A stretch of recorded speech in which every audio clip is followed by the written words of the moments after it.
In part 1 of Daily 429, so let's continue to do it in part number 2.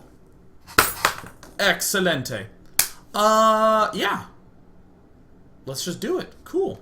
Rather than sort of review all the issues that could go on beforehand, we'll just review them as they occur in this game. I want to ×4 as much as I can through the early game and just occasionally drop in little bits of info here and there. The big thing we emphasized in part number 1 was the transition from mid to late game, that transition up to the broodlord tech. And this game will also note a good bit of that, but also how Stephano plays it out in the late game. Because I think a huge mistake that is very easy to make in any RTS at any stage of play is that there's a time when you're used to winning, and it's very easy to stop thinking past that. Let's say you always win when you get to infestor broodlord. You get that and your body sighs a big sigh of relief, and you slowly walk your way forward and win because your army is indestructible. And that works until you're up against a player who knows how to properly deal with that force. And suddenly, your win button just doesn't seem to work anymore. And you realize it's not about just getting the units and having them in force. It's about making the proper decisions with them. And of course, Stephano does all that stuff really, really, really good. Really good. Alright, per usual, right when we're getting close to 54 food, we double extractor. Nice. Stephano doing a triple extractor. I don't really have too much of an opinion on the third extractor. The one thing I do have an opinion on, though, is the double roach and evo coming up. Generally, I think Stephano gets his geysers closer to 45 rather than 52 or 54. But either way, no big deal. We're just going to start getting all the upgrades we can think about. We're getting ourselves this metabolic boost. We're getting Roach Warren. We're getting a +1 attack for Zerglings. Stephano's actually quite big on getting the Zergling upgrade instead of the Roach. He doesn't really emphasize the mid-game as much. What has Stephano seen? Well, really not much. Just a pair of sentries. That's all. Did build this hatch here. Stephano sort of commonly gets a really early 4th base, but, you know, if you build this in your main, let's say you're on Antigua Shipyard and it's weird and awkward to get a 4th up that early, that's fine. Just build it in your main base. Meanwhile, we see Strintern going for this very fast Warp Prism Harass, but the basic structure you'll start to see all Protoss players do is get these basic structures. Oopsie daisies. These basic sets. Very fast Twilight Council and a very fast +2. As we can see, +1 already done. So, per usual, Stephano is going to do this let the economy time itself type thing, where we obviously immediately go for the roach speed, we're getting our lings up, getting our ling upgrades up. But Stephano is, oh yeah, what are other things that he's doing? He's accounting for things like, I see a spore crawler. Yep, there's a spore crawler coming up in case of some sort of air pressure, in case of some sort of DT pressure. Getting all that up. And then the instant freaking infestation pit. Very, very early. Extremely early. He's actually going to have his infestation pit up at like 10 minutes. His lair literally just got done. Now, I will note, in a time like now, it's very easy to say to yourself, well, what if my opponent wasn't going for a Warp Prism Harass that I easily deflected? What if he was coming out with a huge force in the middle? Easy. All these drones you see Stephano building, you just don't build them. Just build roaches and lings. It's great. Nothing wrong with that at all. And in the unit counting station, we see that Stephano's already gotten a really freaking high drone count. Very Rhett-like of him. But very unusually, we see that in conjunction with infestors starting to come out, all the spine crawlers are going up. The big thing I want to do is, for you mentally, these 3 things, infestor, broodlord, spine crawler, people tend to just kind of get these at the same time. They sort of, I think most significantly, people link the spine crawlers with the broodlords. I need to get a whole bunch of spine crawlers right as I'm getting broodlords, because Nestea popularized that move. What we're seeing Stephano do is literally say, okay, I need to build these spine crawlers with my infestors at the same time. They're helping each other. And the broodlords will happen eventually. if I have the infestors and the spine crawlers to help me stay alive, then I don't... As dumb as this is going to sound, if I'm already getting the infestors and spine crawlers to stay alive early, I don't have to worry about getting them later. And I would say that that's actually the simplest summary of the struggles a lot of Zerg players have. They're maxed on food, and then they need gas for the infestors and the broodlords. It's just a little bit hard to do all that. So here is Stephano already getting plenty of spine crawlers. The Zerglings are kind of stepping out into the middle.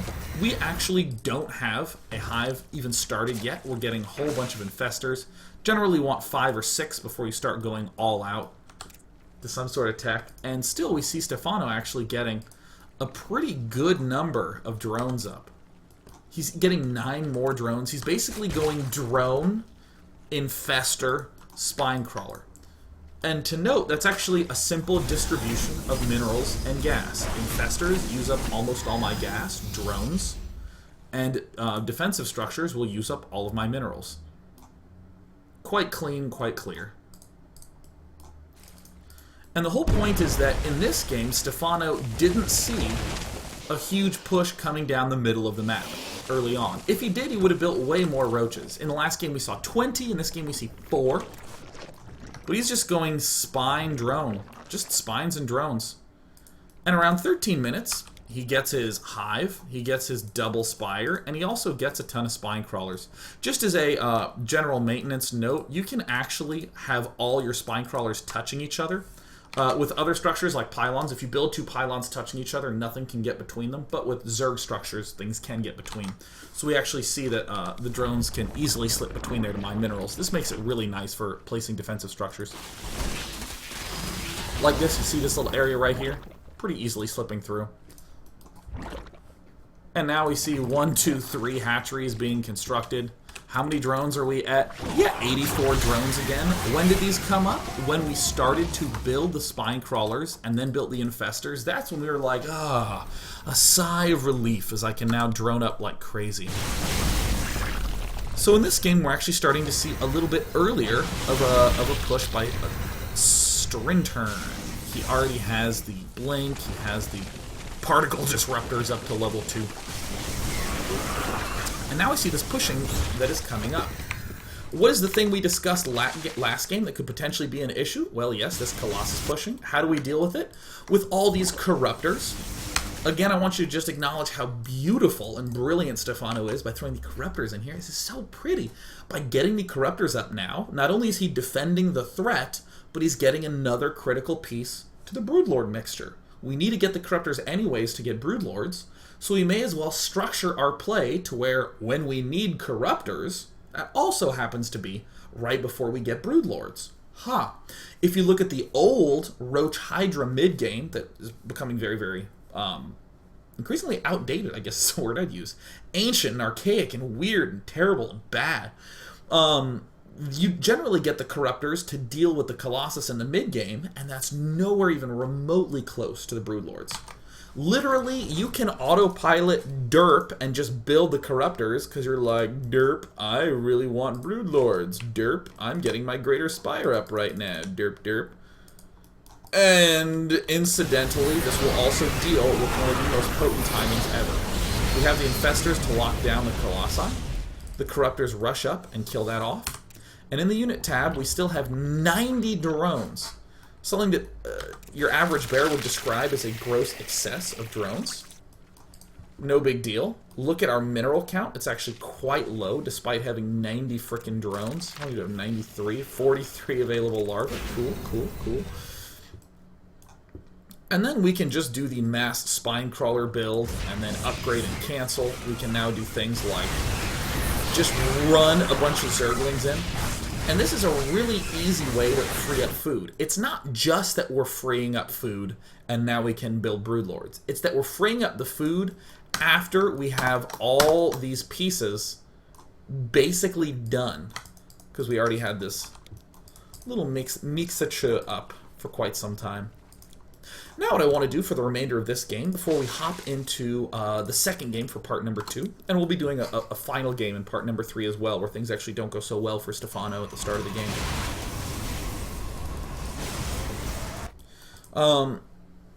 But we're actually seeing Stephano be pretty calm about just chilling and building up an army.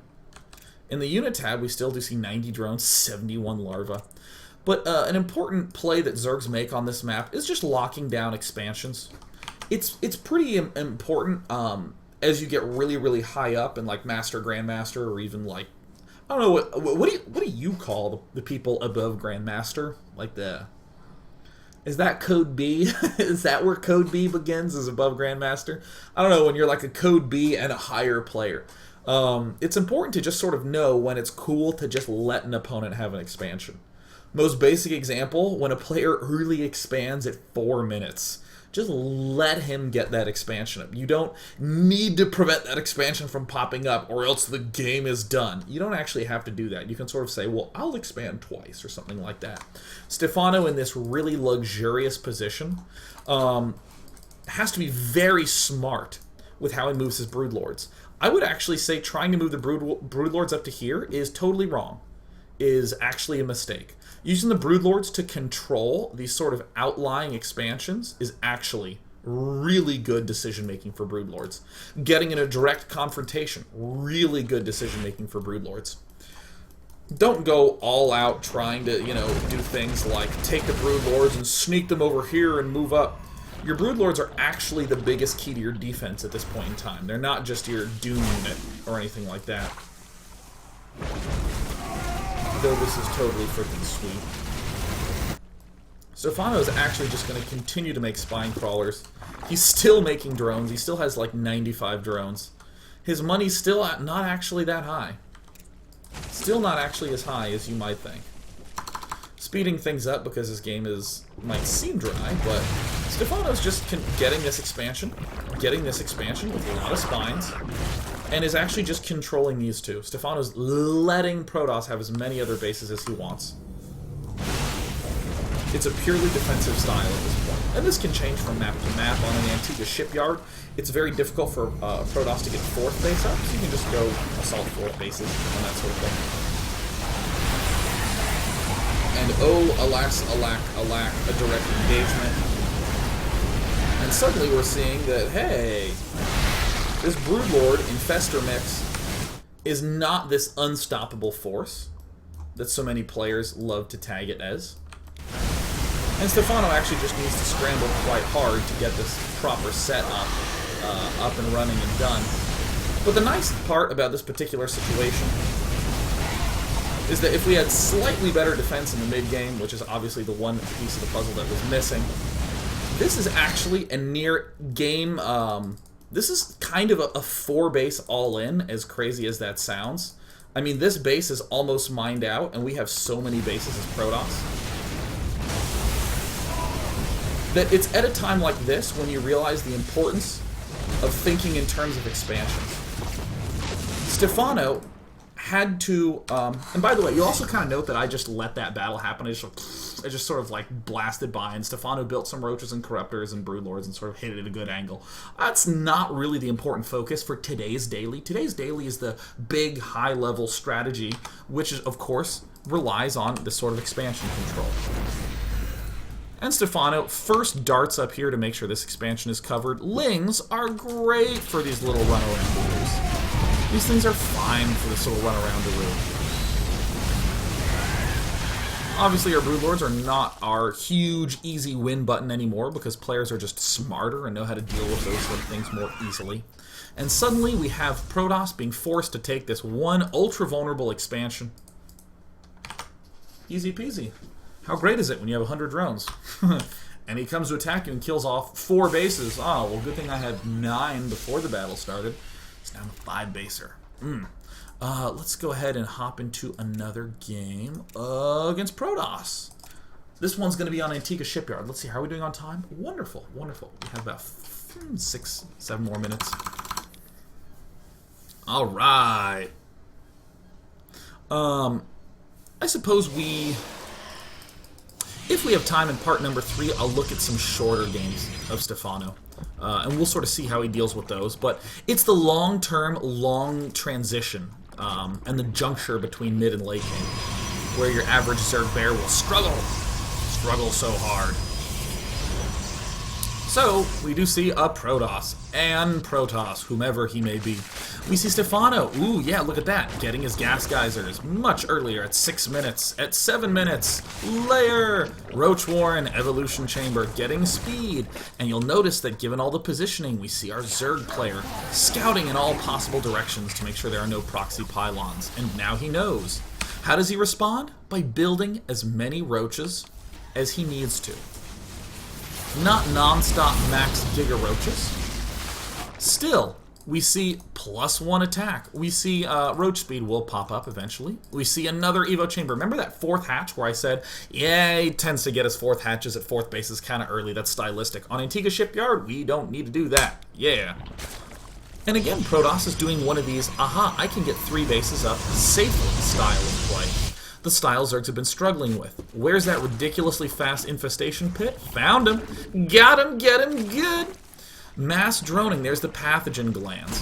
Sure, we can do little gentle pressure in our early mid-game. We'll pull back with these roaches, and now we're going drone infestor. We're expanding. Where? We're just freaking expanding, expanding, expanding like a madman. Now, one thing to note, we're getting this spire up. It appears to be a little bit earlier than usual. But the spire, you don't have to do the big crazy delay that we saw him do the last games. The spire, you can still get up a little earlier, just as a general corruptor move. It's not as elegant as it was in the last game, where we get our corruptors right when we need them, and that also happens to be right before we end up getting that hive. Or that greater spire tech done.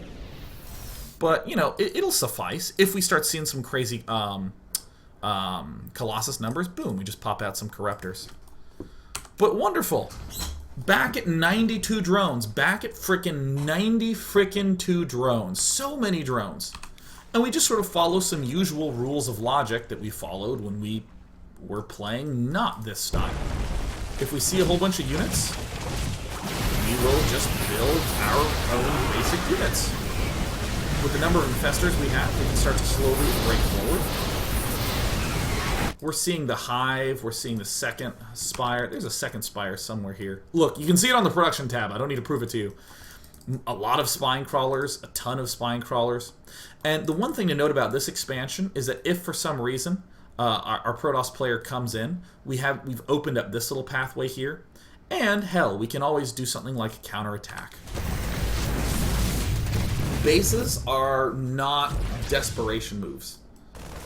Stephano's just really enjoying himself. Expansions are not these desperate, holy crap, if I lose my expo, I'm dead as can be. They end up being much more just, you know, I'm going to take these expansions to get as much gas as I can, and the minerals are only beneficial in terms of building a lot more spine crawlers. Even the gold expansion isn't being mined that much. 13 corruptors coming out. 3 upgrades. A greater spire appears. Nice. Cool. We're literally getting all these pieces right when we need it. Have you ever had this issue where you overbuild corruptors in this matchup? If you're a Zerg and you're like, no, I've never done that, then you're lying. You're the lyingest liar. That's like saying, no, I never faked sick to get out of school. No, I've never done that. Why would I do that? I love school. Of course you've overbuilt corruptors sometimes, but it's fine to overbuild corruptors. Because the worst thing that'll happen with this style if you overbuild corruptors is that you'll overbuild broodlords. Which just feels right. We have another series of nice exchanges. And this base, not a big deal. We could just sack it. We just pull back, and we can actually make another whole slew of spines. I'm actually a little surprised, honestly, that Stephano didn't just build, like, 8 spine crawlers. Yeah, look at that. Just taking another base. You kill the base? Well, I'm going to build 2. And now we have our broodlord force up. You know what? Let's go ahead and re-expand up here. Actually, I like that. Let's go ahead and expand up there. It's a cool, nice, clean little style. Easy peasy, parcheesi, Fabrizi. Now, what was I talking about in terms of controlling expansions? Well, right here, what we're doing is we're just moving out far enough to kill the 4th, and now we're more than happy to pull back and go into defense mode. Sure, we have some nice blink play from our good friend Die is Max XL. We just slowly scoop our way across like an ice cream scooper of death. But instead of ice cream you scoop, it's the hearts of nerds. Done and done, this game is fun, and Zerg is the most imbalanced race ever. A quote from Stephano. Again, I want to just state that I'm a little surprised that Stephano hasn't mass spined these places up yet, because, I mean, he has the money to. I mean, he has the drones to. He has 60 larvae. And I actually think that this is an integral part of what we're doing, because what if our broodlord infestor force was up here dealing with these stalkers, getting ready to clear out this expansion, and Protoss arrived here? If there's 15 or 20 spine crawlers, that's going to take Protoss time. And if there's more spine crawlers here, that's going to take Protoss time.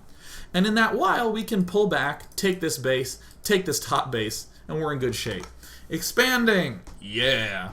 It's funny because essentially what Stephano's arguing with his playstyle is that Infestor Broodlord's good. It's obviously a great thing to do, but it's so gas heavy. And what do we do now that the playstyle has been seeming a little bit weak to get there? We think about what we would do with our minerals to make it stronger. And his statement is that expanding drones and spines is just as integral a part of the style as infestors, broodlords, and corruptors. So what we're going to do is we're going to step into 2 more games in part 3. One is going to be a game that really doesn't go well for Stephano. And then I think what I'm going to try to do is see if there's a swift, quick game that doesn't get to this death ball phase, so we can see how Stephano would deal with that as well. Excuse me, I guess that carbonated LA tap water is trying to rebel, but I shall not let it. I will go on to part number 3 as we can see more and more and more how Gosu it is.